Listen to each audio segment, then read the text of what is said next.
C. Joseph Vijay எனும் நான்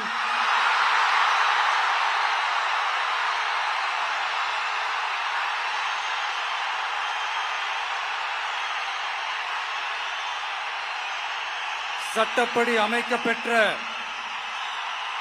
இந்திய அரசியல் அமைப்பின்பால் உண்மையான நம்பிக்கையும் மாறா பற்றும் கொண்டிருப்பேன் என்றும்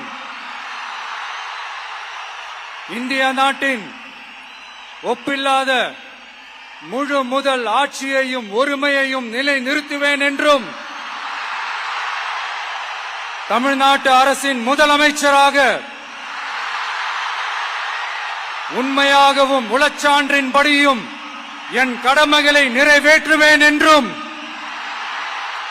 அரசியல் அமைப்பிற்கும் சட்டத்திற்கும் இணங்க அச்சமும் ஒருதலை சார்பும் இன்றி விருப்பு வெறுப்பை விலக்கி பலதரப்பட்ட மக்கள் அனைவருக்கும் நேர்மையானதை செய்வேன் என்றும் ஆண்டவன் மீது ஆணையிட்டு உறுதிமொழிகிறேன்.